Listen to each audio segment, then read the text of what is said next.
Vamos a hablar de un tema súper importante que atañe a todos los nicaragüenses. Bien sabemos que la ley de concertación tributaria ha venido generando diversas reacciones en la población nicaragüense y en los sectores involucrados, por supuesto. Y vamos a hablar de qué manera puede repercutir también en el sector de supermercados y por ende a los usuarios. Nos acompañan los licenciados Luis Núñez y Luis Murillo, ambos expertos económicos y abogados independientes. Bienvenidos al programa. Siempre hay que contextualizar para que la gente pueda entender todo este rollo de la reforma fiscal, porque hay 300 millones de dólares aproximadamente que se quieren recuperar de abril a la fecha, y vuelvo y repito que están generando reacciones no muy positivas, todas negativas. Bienvenidos. Bueno, gracias por la oportunidad nuevamente de hablar de este tema.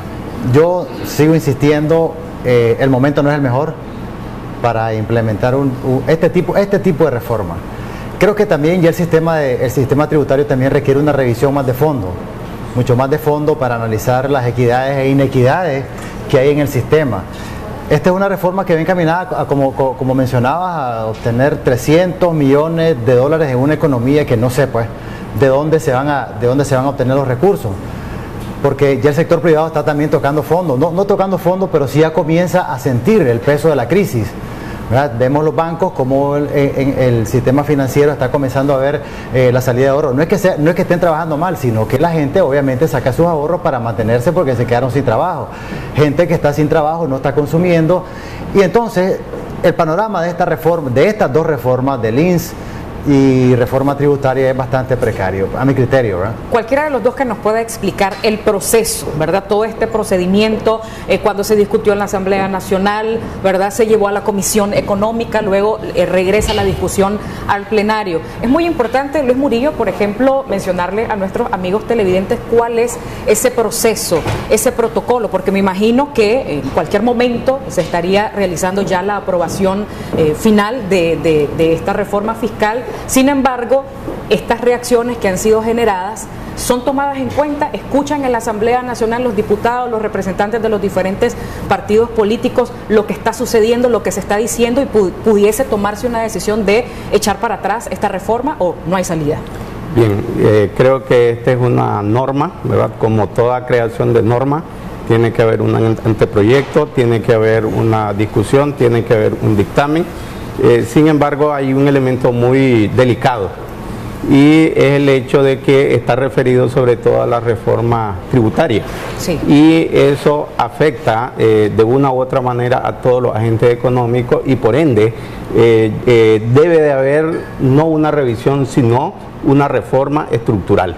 ¿Se podría reestructurar? ¿Es posible? A ver, con un diálogo y con un consenso, digamos, adecuado, sí. A ver, voy a poner, digamos, algunos ejemplos.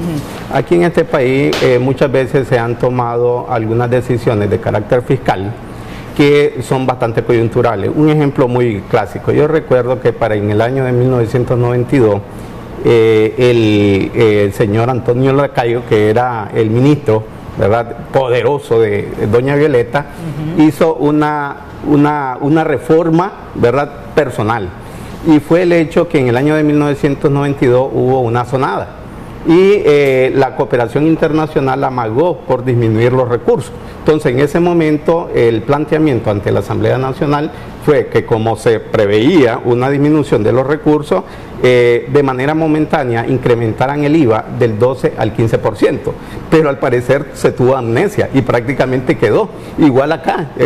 Por ejemplo, hay algunos elementos que establecen una especie de progresividad. Voy a poner el caso de los supermercados.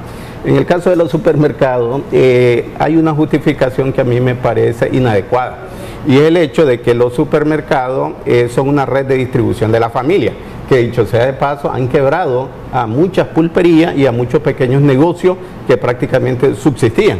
Entonces, de acuerdo a esa justificación, lo que se establecía es de que se le daba un beneficio, y es el siguiente: le iban a retener el impuesto, ¿verdad?, definitivo, el IR, en base al 1% sobre el margen de comercialización, pero con esta reforma es en base al valor vendido. Voy a poner un ejemplo: si yo tengo un producto que vale 90 córdobas, ¿verdad?, y mi margen de comercialización, ¿verdad?, va a ser de 3 córdobas, por decirle algo, yo sobre ese 3 córdobas yo le sacaba el 1%, ¿verdad? El 1%, que era más o menos 2.7. 2.7. Sí. Y ahora, entonces, si yo le saco 2.7 por cada producto vendido de acuerdo al margen de comercialización, yo pagaba 0.027. Pero ahora te dicen, no, va a ser los 90 más los 2.7 y sobre ese el 1%, que sería 0.927. Y a mí me da risa, ¿verdad?, como algunos empresarios, y ya he escuchado a un expresidente del Banco Central que dice de que esa medida era para darle respiro, ¿verdad?, para ayudarles a defenderse a los supermercados, cuando los supermercados son comercializadores, y dicho sea de paso, lo que hacen es en este caso tener grandes cantidades de ganancias con un sistema por consignación, ni siquiera le pagan el precio justo a los... Vale el término, licenciado Núñez, también el término proteger, que es el término que ha venido usando el gobierno, los diferentes representantes que han hablado acerca de esta reforma, proteger al ciudadano, sí, proteger la economía, porque hay que ver con este nuevo incremento, porque no vamos a esperar el impacto hasta que ya se dé una aprobación, ya todo está caro, sí, todo está carísimo. Es que estaba caro desde el momento que dijeron que iba a haber una reforma. Claro. De hecho, la economía sí reacciona. La gente se protege y lo primero que hacen es, bueno, viene una reforma, esto me va a afectar de esta manera, entonces los precios van para arriba. Pero una reforma tributaria nunca va a proteger a los supuestos beneficiarios. Porque la reforma tributaria, la idea precisamente es esa, sí, recaudar más, y sobre todo esta. Lo que se está buscando es recaudar, establecer nuevos tributos en el caso que lo merite. Es decir, una reforma tributaria no va a proteger nada. ¿verdad? Lo que la empresa tiene que hacer es hacer sus ajustes internos. ¿Esos paquetes de medidas viables o poco viables? Es que puede ser viable. Yo, mi criterio, y lo he sostenido en reiteradas ocasiones, el momento no es el correcto, no es el adecuado. Políticamente estamos en una situación densa políticamente. Quizás eso nos puede nublar incluso un análisis o un aporte más técnico de este tipo de reforma. Y ese es uno de los grandes problemas. Pero, por ejemplo, veamos el caso que mencionaba sobre margen bruto. Es decir, el total, sobre el total, eso te crea una enorme distorsión.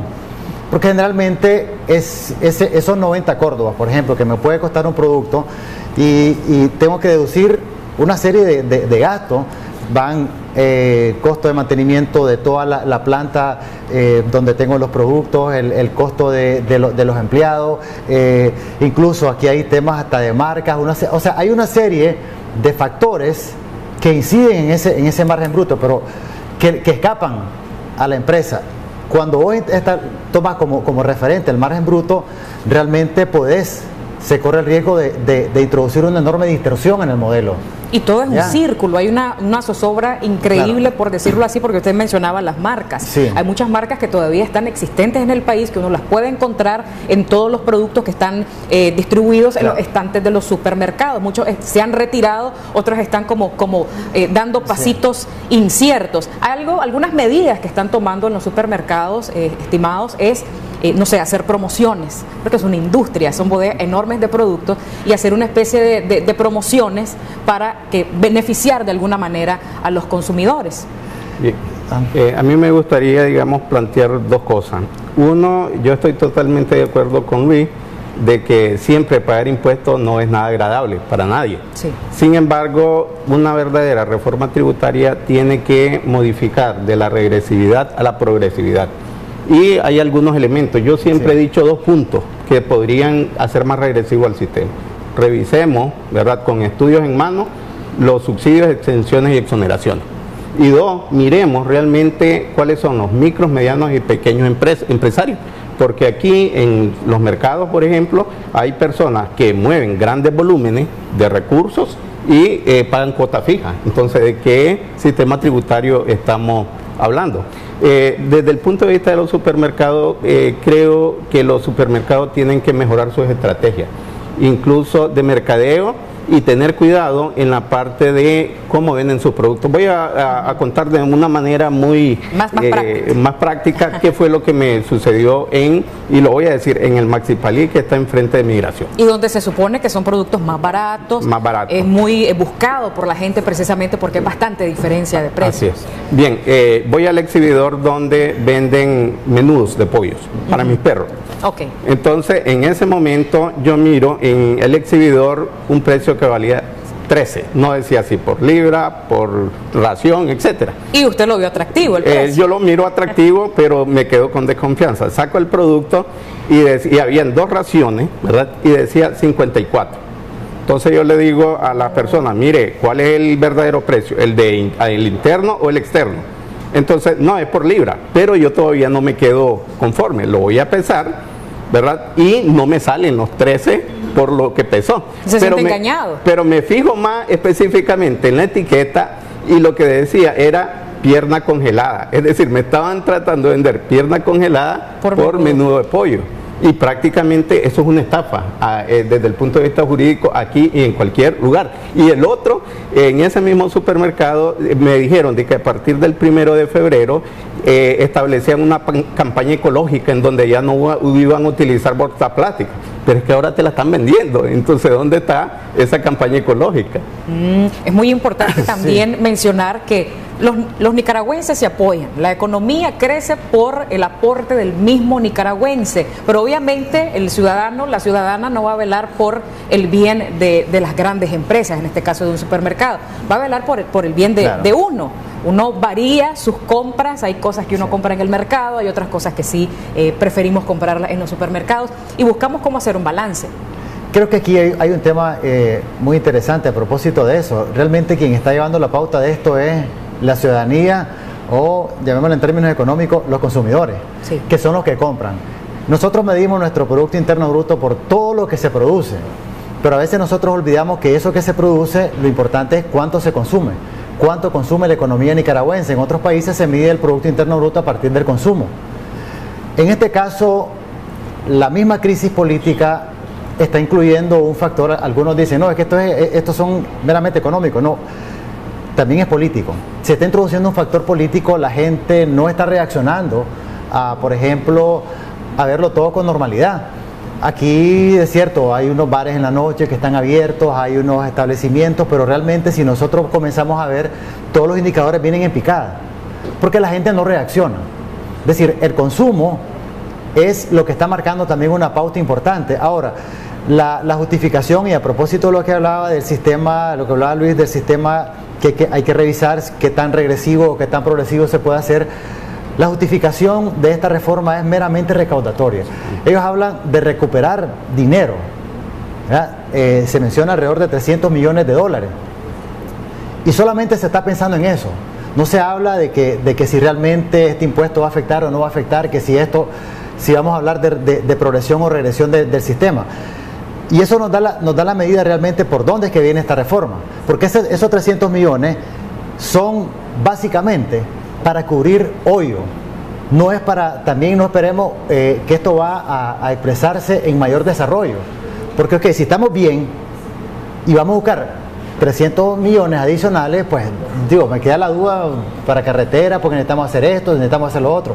Pero en este caso no, tenemos déficit, lo que se llama déficit fiscal. Claro, este fin de semana. Hay que cubrirlo. Claro. Y eso es un dinero que no lo vamos a ver. Este fin de semana se reunió el sector privado precisamente con el gobierno, la Iglesia Católica. Todavía hay algunas cosas que tienen que saberse en cuanto a los puntos de agenda. ¿Será que se vaya a tocar este tema tan importante para la economía de los nicaragüenses? Y otra cosita rápidamente para finalizar. En la Asamblea sesionan, lo sabemos, entre martes y jueves. ¿Será que uno de estos días ya se apruebe esta reforma? Por la prisa y la rapidez con que la mandaron la semana pasada, creo que el viernes o sábado, yo preveo que en estos 3 días, sí, cuidado la aprueban hoy, pues, pero se supone que hoy no hay sesión, pues, pero bueno, martes a jueves, yo creo que podría, por la prisa, como digo, no es de descartar que sea aprobado incluso mañana mismo. Muchísimas gracias, Luis Núñez, Luis Murillo, ambos expertos económicos y también abogados independientes, acompañándonos la mañana de